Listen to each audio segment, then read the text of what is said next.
അസ്സലാമലൈക്കും ഗൈസ്, എല്ലാവർക്കും ഈദ് മുബാറക്. വീഡിയോ ഇടാൻ കുറച്ച് ബൈദോയി എല്ലാവരും ക്ഷമിക്കുക. നമ്മ ഇത്ര പാഞ്ഞു പഠിച്ചിട്ട് ഏർക്ക് പോന്നേന്ന് ചോദിച്ചെങ്കിൽ നമ്മളെ നാട്ടില് പെരുന്ന കൂടാനാണ്. എവിടെ പോയെങ്കിൽ ലേറ്റ് ആയിട്ട് എത്തുന്ന നമ്മ എന്തായാലും പള്ളിക്ക് നിസ്കാരം തുടങ്ങുന്നതിന് മുമ്പേ എത്തി. അങ്ങനെ നിസ്കാരം കഴിഞ്ഞ് ഉസ്താന്റെ ഖുതുബ തുടങ്ങിയിട്ടാണ് ഞാനൊരു കാര്യം ചിന്തിക്കുന്നത്. നമ്മളെ പള്ളിയിൽ ഉസ്താമാർ നമ്മളെ നാട്ടിലത്തെ നിസ്കാരം കഴിഞ്ഞിട്ട് ഓരോ നാട്ടിലേക്ക് പോകുമെങ്കിൽ ഓർക്ക് ഓരോ നാട്ടിൽ നിന്ന് പെരുന്നാ നിസ്കാരം നിസ്കരിക്കാനോ അല്ലെങ്കിൽ മറ്റാഘോഷങ്ങൾക്കോ ഓർക്ക് കൂടാൻ കഴിയില്ല. മാത്രം നമ്മളെ നാട്ടിൽ നിന്ന് നല്ല സ്വീകരണമാണ് ഉസ്താമാർക്ക് കൊടുക്കുന്നത്. കൊറിയെന്നൊരു പൂക്കി നമ്മളെ നാട്ടിലേക്ക് ചാടി വന്നിരുന്ന് ന്യൂസിൽ കേട്ടിന്. അപ്പൊ എന്തായാലും നിങ്ങളെ പൂക്കി ചങ്കിരിയുടെ മെൻഷൻ ചെയ്തോ. അങ്ങനെ നമ്മൾ ഫോട്ടോഷൂട്ടിലേക്ക് ഇറങ്ങി. ഒരു നല്ല ഫോട്ടോ കിട്ടാൻ IOSകാരെ കാലും കയ്യും പിടിക്കണം. ഫോട്ടോ എടുക്കാൻ നല്ല ഫോണില്ലാത്ത ആൾക്കാർക്കേ ആ ബേജാർ അറിയൂ. അങ്ങനെ പൊരിക്കെത്തിരി നമ്മൾ പെരുന്നാക്ക് പൈസ കൊടുത്തിട്ട് മെങ്ങി കോസ്റ്റ്യൂം ഇട്ട്. അതായത് ഈ കുർത്ത എന്റെ ചങ്ങായി നിന്ന് പൊക്കിക്കൊണ്ട് വന്നതാണ് ഞാൻ. എല്ലാരും പറഞ്ഞത് ലക്കി ഭാസ്കറിലെ ദുൽഖറിനാണ് ഉണ്ടാവില്ല ഞാൻ. പിന്നെ ഞാൻ ചേലുള്ള എന്നുള്ള കാര്യം യൂണിവേഴ്സൽ ട്രൂത്ത് ആണല്ലോ. എല്ലാ പോരെയും എല്ലാവരും പെരുന്നാപ്പെല്ലാം തിന്നിട്ട് വരുമ്പോ നമ്മളാണെങ്കിൽ കുറച്ച് വെറൈറ്റി ആക്കി. അങ്ങനെ നല്ല ഐശ്വര്യമായിട്ട് നമ്മൾ പൊരുന്നാണെങ്കിൽ തുടങ്ങി. പിന്നെ ഓരോ പോരായിട്ട് കേറി ഇറങ്ങാൻ തുടങ്ങി. അപ്പോഴാണ് നമ്മൾ 2 ഫോൺ എടുത്തിട്ട് ചാറ്റാക്കുന്ന ഒരുത്തനെ കാണുന്നത്.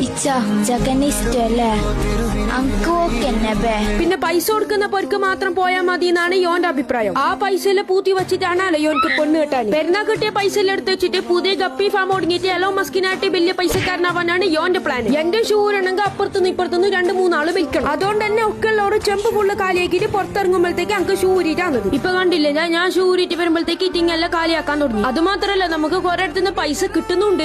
നമ്മളെ മോൻപക്കാരെ റാണിപുരം വെറുതെ പറയല്ല ഗൈസ്, അടിപൊളി വ്യൂ ആണ്. ഞങ്ങൾക്ക് അവർക്ക് നടത്തി പിടിഞ്ഞ് ഇനി ഞങ്ങൾക്ക് എന്റെ സീക്രറ്റ് വെപ്പൺ എടുക്കാം. കമാൺ, ഹെലികോപ്റ്ററിൽ കയറിക്കോളി മക്കളെ. അങ്ങനെ മാഷാഅല്ലാഹ് സേഫ് ആയിട്ട് ലാൻഡ് ആയിട്ടുണ്ട്. അങ്ങനെ ഒരു പോരെന്ന് ഉച്ചക്കത്തെ ബിരിയാണി ഉപയോഗിച്ചിട്ട് ഒരു വൈകുന്നേരം ആകുമ്പോഴത്തേക്ക് നമ്മ മാമാനവർക്ക് വിട്ട്. പെരുന്നാന്റെ ദിവസം മാമാനടെ പോകുന്ന അത് നിർബന്ധ. അപ്പൊ ഇതോടെ നമ്മളെ പെരുന്ന കഴിഞ്ഞു. അപ്പൊ ഓക്കെ ബൈ.